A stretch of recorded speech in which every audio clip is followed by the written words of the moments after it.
Big Mike here with Hayes Entertainment. Today's episode. We got a UFC legend. We got Ken Florian fighting in the middleweight and featherweight for most of his career.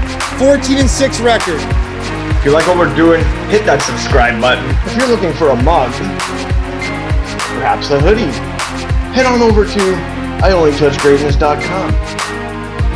Hey, this is Kenny Florian, and you're listening to the I Only Touch Greatness podcast. We the best, just like Khaled says. We the best, we stay hot to death. We the best, always down to wreck. This is Hayes Entertainment, what you know about that? We the best, just like Khaled says. We the best, we stay hot to death. We the best, always down to wreck. This is Hayes Entertainment, what you know about that? Can't beat us, we MCs. I make cats run like DMC. My boy gets saved, it's the ENT. On the track, I blow like TNT.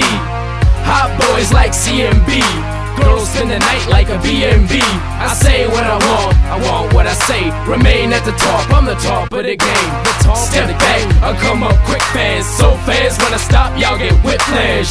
So what you wanna say today? Hate the game, dog, I'm the ace of spades. A call player, bet it's not over. Like kids with glaucoma. Are taking over the podcast scene in Vancouver. Get down or lay down. We the best, just like Khaled says. We the best, we stay hot to death. We the best, always down to wreck. This is Hayes Entertainment, what you know about that? We the best, just like Khaled says. We the best, we stay hot to death. We the best, always down to wreck. This is Hayes Entertainment, what you know about that? We the best, yes, that's something I can put plain. Hey, cause them ballers get paid. Pop bottles, homie, got dollars for days. Get low, sit low, when them politics trades. You want West Coast, just holla at Hayes. We the best, just like Khaled says. We the best, we stay hot to death. We the best, always down to wreck. This is Hayes Entertainment, what you know about that? We the best, just like Khaled says. We the best, we stay hot to death. We the best, always down to wreck. This is Hayes Entertainment, what you know about that? About that, about that, about that. Hey, Kenny. What's going on, guys? Hey, how you doing? How are you? Good. Good. I'm Ryan, by the way. And Oh, Big Mike. Big Mike you've been talking to. Thanks for sharing both our posts today. That was really nice of you. You got it, man. Thanks for taking the time for us today and coming on. We really appreciate it. We've been big fans of yours your whole career, and it means a lot to us to talk to you. I appreciate it, man. Thank you. Where'd you grow up, and what was your childhood like? I grew up outside, but like southwest from Boston, about 26 miles southwest of Boston. And grew up in a pretty big family, one of six.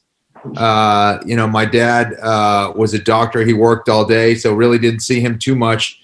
So it was just me and my brothers and sisters just kind of playing and roughhousing, and did a lot of sports. And was just kind of a kid with a lot of energy. So, whether it was, playing some sports with my brothers or, screwing around with my friends, it was usually something physical. And, I guess I just had a lot of energy. I was always doing something, man.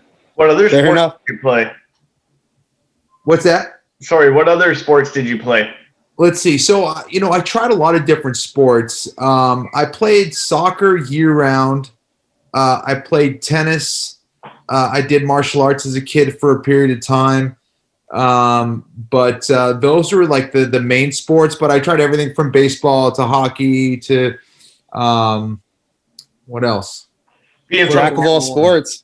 All that stuff. But I was pretty hard. I was most hardcore into soccer. So that took most of my time. I traveled all over the United States and all over the world playing soccer. Okay. I was going to say, you actually played college soccer, didn't you? I did. I played at Boston College. Yeah. Right on. Yeah. Wait, being from Canada, what do you think of hockey? I like hockey, man. I think it's an awesome sport. Ironically, my parents didn't let me play organized hockey because, it definitely took some time. So, like, driving us all around to the different sports that we wanted to do was tough. But they said it was too violent. They said they were worried about me getting hurt. So pretty funny that later on I would go on to do MMA. But I love hockey, man. I actually became pretty close with a lot of the Boston Bruins at a certain point when I was fighting. So that was pretty cool. Well, we're not real big Boston Bruins fans here in Vancouver. I remember very well when I fought in Vancouver. I was crazy enough when we were playing you guys in the finals to wear my Boston Bruins jersey at the weigh-in, and I don't think you guys liked it very much. But of course you didn't. That was probably like even the same Jake Shields card, wasn't it, Mike? No, yeah, it was. It was. Yeah. Shane Carwin, I think, was on that one. Yeah. Oh, because Mike's a pitcher at the same party in the Stanley Cup Finals. I'm walking down the streets and ran into Jake Shields. Oh, cool. That's funny. And we just had him on last week, so I brought it up again. I'm like, he's like, oh yeah, he's like, you guys knew how to party, that's for sure. Like walking the streets, we were partying hard. We may not have won, but we partied hard. Vancouver's an awesome city. I got a chance to go back for a Fox Sports thing when the Women's World Cup was going on, and I was there with my wife, and we got a chance to kind of hang out and eat at a bunch of the great restaurants, and we rented a moped, and we just kind of went all over the city. But it was awesome, man. Nice. Did you guys check out the revolving restaurant? We did not. We unfortunately didn't get a chance to do that. But okay. Yeah. How did you get into fighting in the first place then? And when did it actually start, like the MMA? Right. You know, I had no intention of going into professional fighting. I loved Brazilian Jiu-Jitsu. And, you know, for me, I got into it because of Royce Gracie, like so many other people. And I said, you know, if I want to be really good at this, or if I want to at least know what the heck I'm doing, I've always felt like I needed to challenge myself against another dude who wants to fight and wants to try to hurt me. And for me, that was the big challenge, was how can I prepare for another trained fighter? How would I do? And that was always something that was on my mind. So I was like, I'm going to try one fight and that's it. I'm going to see what happens. And, you know, I won my first fight. I won my second. I won my third. I think it was my fourth professional fight or my fifth professional fight where I fought for a belt in Boston. And I went against a guy named Drew Fickett, who was actually being scouted by Dana White to be on this new show called The Ultimate Fighter. And we had an absolute war. That was probably the first time I had ever been hit in the face in an MMA fight, because the other fights I would just kind of take people down and win. And we had a back and forth war, man. And yeah, so I thought I won. He thought he won. He ended up winning a split decision in Boston. And, you know, after the fight, Dana White had come back to my dressing room and said, you know, that was an amazing fight. I thought you were going to get your ass kicked. I thought you won the fight, man. You got to hit us up. Let us know, you know, send an interview of you being interviewed, you know, by your brother or something. And, you know, we'd love to have you on the Ultimate Fighter show. And I was like, I was so pissed that I lost. And I was like, yeah, whatever. I ended up sending in some like seminar DVD of me teaching. And I got a call. They asked me if I was interested in coming out to Vegas for an interview. I did the whole interview process. They told me it was actually going to be a weight class at 185 pounds, even though I was like 170 pounds at the time. And I ended up doing it anyway. Luckily, got to the end of the, you know, got to the finals, got my ass kicked by Diego Sanchez. And it was really then that I said I wanted to be a professional fighter, because after that, I was like, I need to do this. I'm not going out like that. I know I can do better. I know I can actually train much better and train like a fighter. And I felt like I allowed myself, you know, to just cave to the pressure, and it just didn't sit well with me. And, you know, I said, you know what, I'm going to make this my living and see how far I could take it. Well, you made the right decision. That's for sure. I was going to say, you just brought up Diego Sanchez. You guys are one of only two fighters to complete in 4 different weight classes. What's it like fluctuating like weight classes that much? You know, it's interesting. You know, for me, I always thought the martial artist should be able to compete against anyone for the most part. You know, I think that's the real sign of a great martial artist, is that you'll take any challenge and you will perform well. You know, so I think that it definitely pushed me to be better, more disciplined, more skillful. You know, fighting up at 185 pounds was really difficult. I was tiny. I was the least experienced. I was the smallest on the show. So that was really tough. But I learned a lot of, how to, deflect people's energy and how to be more efficient and all that stuff. And then at 170, that was also tough because those guys were pretty big. 155 was probably the right weight class for me. That was kind of the happy medium. And that 145 was just way too low. I didn't have any energy or much strength at that weight class. So that was just fucking crazy. But it was a cool experience though. I mean, it really taught me a lot about dedication and discipline, and just trying to making the weight was a battle in and of itself. Now, did you go slowly down from the 185 to the 145, or was it? Yeah, so I don't think I was ever even 185. I think I was like 182 pounds was like the heaviest I ever was. Most people were like 215, 210 pounds, cutting down to 185. So that was a big difference. So, even 170, I think, I probably was walking around when I was, at 185, I was trying to gain weight. I think the heaviest I got up to was like 182. And then when I was fighting at 170, I think like when I wasn't, like killing my diet, I was like 178 pounds. And then I cut like maybe like 2 pounds to make 170, and then 155, I'd cut like 7 pounds, maybe 8 pounds. And then at 145, I cut a lot. Yeah, big time. Yeah. Take us back to your fight with Chris Lieben. We actually have him coming on in 2 episodes from now. Oh, nice. Chris was, a dude who was probably one of the most dangerous guys in the house because he was fearless. He was big. He was strong. He was experienced. I had just started to train with him a little bit because I got transferred over to Team Couture's side, and actually got to know him, and he was pretty cool. And then all of a sudden we were like fighting each other. We're like, oh man. And he was trying to get in my head. I remember when we woke up on fight day, he was telling me, he's like, I'm 205 pounds, Kenny. I'm going to have to smash that cat. I'm going to have to smash. So, I remember it's like, oh man, just don't make any mistakes. Just be conservative. Make sure, you don't take a shot clean to the head. And, I ended up landing an elbow that split him open, and ended up getting the win. So, it was, I think it was one of those fights where, I don't think I was necessarily winning. I thought that Chris was probably, doing well. He wasn't necessarily beating me up, but so I wasn't really taking a lot of damage, but I think he was winning the rounds, I thought, and, ended up going my way. So it taught me a lot, and, motivated me to keep going and continue training hard. You were in the house when he peed on the bed? I was actually in the same room, and he had said that, and I wasn't sure. Like, I was kind of like half asleep, half awake, and I remember him saying that. I was like, did that really happen? Like, what's going on? And I just kind of like went back to sleep, Yeah. So he's crazy, man. But yeah. And then he ended up fighting him, didn't he? What's that? He ended up fighting. It was Thacker, I believe. He did. Thacker, Jason Thacker, exactly. Yeah. Yep. Yeah, people change. It's been 20 years. Yeah. Who were the biggest influences in your career? Geez, I think there were a lot of people. I had a lot of great coaches. Obviously my brother Keith was a big influence. Faraz Sahabi was a big influence. George St. Pierre was a big influence.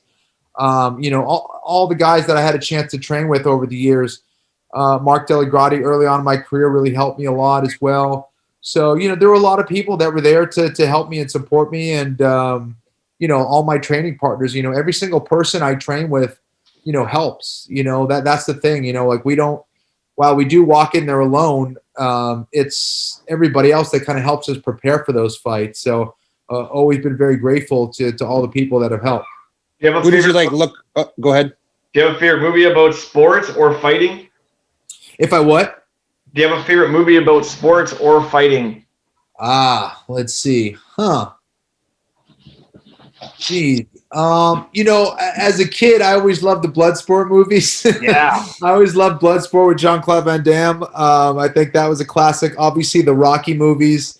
Even the Karate Kid movies. Not necessarily, they didn't really inspire me for martial arts necessarily, but me and the rest of my family, we probably saw Karate Kid 1,000 times. And we're not talking the Jalen Smith one for the young kids one. Yeah, exactly. The old school one with Ralph Macchio, exactly.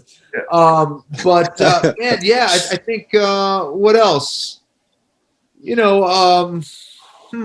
mean, there's a bunch of them, I guess. Everything from Rudy to any kind of underdog story. That's a good one. Any other kind of sports underdog story, I'm all about it. Yeah, Rudy's definitely my favorite sport. Yeah.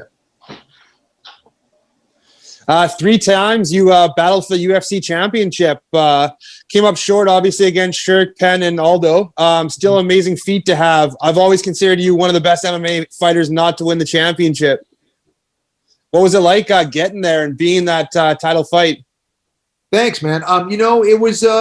It was every time it felt a little different. With the Sean Shirk fight, I certainly didn't have a whole lot of experience and. Wasn't sure how that was really going to go down. I was prepared to kind of do my best and fight him as hard as I could. And obviously, Sean was able to get the better of me. And, the fight against BJ Penn was really cool because it was cool in that he was a guy that I always looked up to, but I think that also affected me. I think I held him in too high a regard and gave him a little bit too much respect in some ways. And that was also another fight where just kind of training camp wise, there was a lot that just didn't go right, in my opinion. And but either way, I do think that he was a guy that was just way better prepared. I thought he had better skills on the feet and as far as wrestling, and those are the two things that I really needed to work on and get better at. It was after that fight that I started training with Firas Zahabi, and I think I made way more progress in getting better as a fighter as well. And then in the fight against Jose Aldo, that was an awesome fight. I think skill-wise, I never felt better. I felt that the weight cut was horrible. And that was kind of the biggest challenge before that. And I didn't feel right in that fight, but I do feel that it was an awesome experience where I learned a lot and improved. I think there's, in martial arts, I do think it's very true. You either win or you learn, and every single time and every day, even till today, it's about trying to get better. And our opponents are great teachers, and they show you in real time and what you need to work on and where your vulnerabilities are. Joe Rogan described your elbows as being razor sharp. Pretty good compliment coming from a guy like that. I guess, yeah. Joe has done so much good for the sport, and promoting it, and him just being a huge name, and to see him do so well now is awesome to see. I think elbows are one of those things that I think not a lot of people work on. It's still, even to this day, I feel like it's getting a little bit more popular. Would that have been your favorite strike? Practice it. Yeah, not a whole lot of people practice it, I think. And, I think back then I was one of the few people who did, and I was able to, win some fights that way. Yeah, definitely. Yeah, did you see that last fight with Miranda Maverick? That elbow shoot through? That was nasty. That was one of the coolest knockouts and shots that I've ever seen. She's going to be someone to watch for sure. Yeah, 100%. That one and that last one of Jordan Levitt when he body slammed that guy right on his head. That was nasty. That was brutal, man. That was brutal.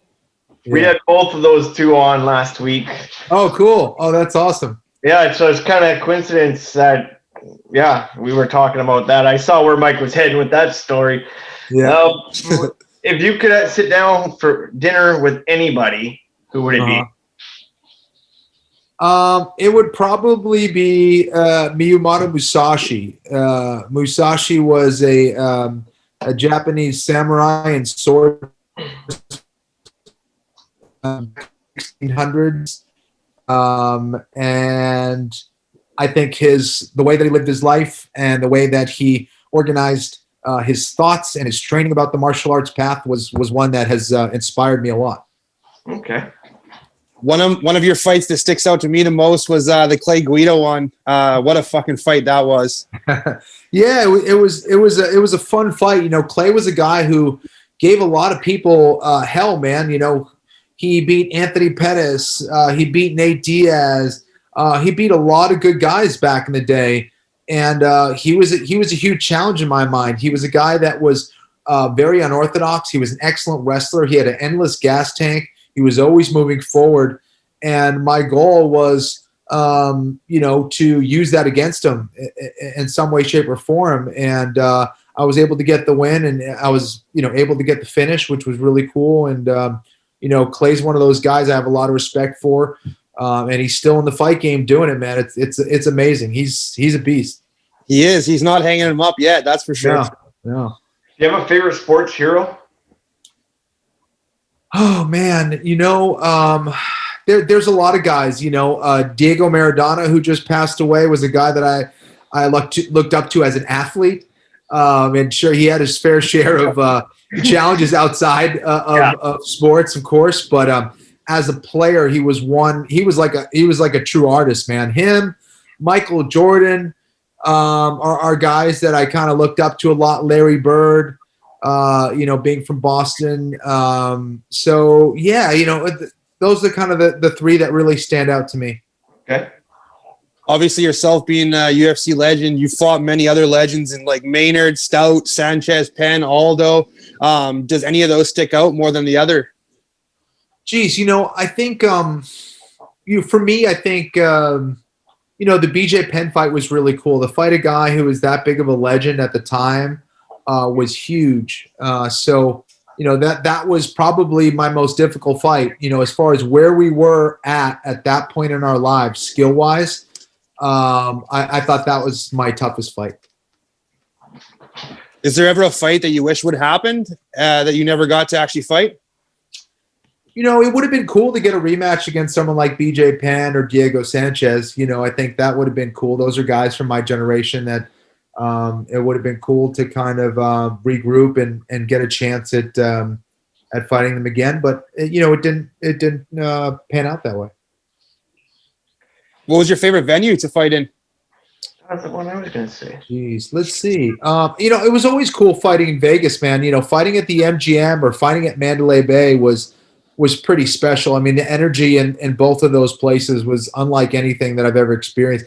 I got to say, Vancouver was pretty damn cool, man. Like, even though you guys wanted to kill me and and were swearing at me as I was walking out, it was the energy there was electric. And it almost, being cheered against was actually kind of cool. And that happened in Minnesota as well with when I fought Roger Huerta. But it was almost, I don't know, it was almost less pressure. It was almost like allowed me to kind of go out and compete without any issue in a way. But, it's hard to pinpoint one, but anytime I fought in Vegas was really cool. What about a dream venue you maybe never got to fight in? I always thought and wanted to fight in Japan. I always thought I was going to fight in Japan one day. And I always thought it was going to be against Takanori Gomi. I got half of that right. I did fight Takanori Gomi, but it wasn't in Japan. It was in Charlotte, North Carolina. So that was pretty cool. Okay. We had Anthony Lionheart-Smith on last night, and what a beauty that guy is, man. It's nice seeing his career finally going up. I think the guy's going to take a title shot here. Yeah, no, I think he's a really tough dude. There's no question about that. And it was great to see him back on track after struggling a little bit. And I thought he really showed how good he really is in his last fight. And bringing it together like he did was awesome. So I think if he can continue on that path, I think he's going to give a lot of people trouble as he moves up the rankings again. What are your strengths as both an athlete and as a person? My strengths? Yes. Geez, I don't know. I think, I guess I just try to think a little bit differently and try to approach the game thoughtfully the best that I can. I try to, use my brain more than I guess my brawn. I wasn't blessed with, the strongest body necessarily or anything like that. So I try to always use my brain and try to use my strategy to win fights. Billy Quarantillo was actually going to come on today and say hi, but he couldn't make it. He's training for the fight, obviously. But we brought this up, obviously, with your quote, when the fight gets dark, Billy will be there. And I honestly think he's going to be a title contender as well. Billy's the man, dude. It's great to see him do well. He's a tough kid. And I think he's proven himself that he's one of the more exciting fighters in the division. And I think the future is bright for him, man. Okay, this one's a little bit of a joke question, but if you were to be in a contest that paid you X amount of money to sing karaoke, what song are you singing? Let's see, man. Oh, that's a tough one. Dang. I don't know. I really don't know. The one song, huh? Yeah, like this is a new question that we've only had the last couple of days, but yeah, I like how it helps people. Geez, I got to think about that one. I can't come up with an answer right now. You don't sing in the shower? Yeah, I know. Every once in a while, I guess. Let me think. Well, the family's not around. You're singing in the car. Oh, I'm always singing some stupid song. Let's see here.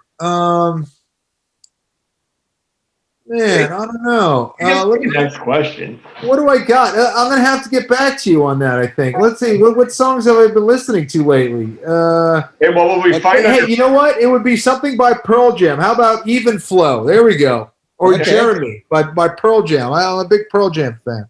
Old school Pearl Jam. There. Nice. Yeah. Go-to quarantine snack. Jeez. Go-to quarantine snack. I've been really into this like tortilla chip and dip type thing that I'll do every once in a while. So yeah, I guess tortillas and dip. Okay. If you were an animal, what would you be? Oh man, I'm here hitting you with the hard ones, bud. You are. I would say you're a Bruins fan. Because you're a Bruins fan. We're giving you exactly. You know what? I would accept the life of a lion. Okay. I would accept the life of a lion. It's a tough one, but I would do it. That'd be fun. Hey, Kenny, can I run through the UFC card with you? Do you know the next one coming up? Yeah. Sure. I need to place some bets. I know. We'll start the prelims and we'll go Hooper or Barrett. Let's go with Barrett. Okay. Vandera or Spivak. I might butcher the names. Yeah. Let's see. Let me see. Let's go with Spivak. Torres or Hughes. Let's go Torres. Okay. Tucker or our boy Billy Q. Billy Q. Yeah. Dern or Gianni Doroba. That's a tough one. I think let me go with Dern. Okay. Cub Swanson or Panada.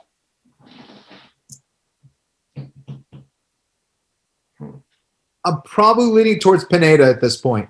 Okay. Dos Santos or Gain.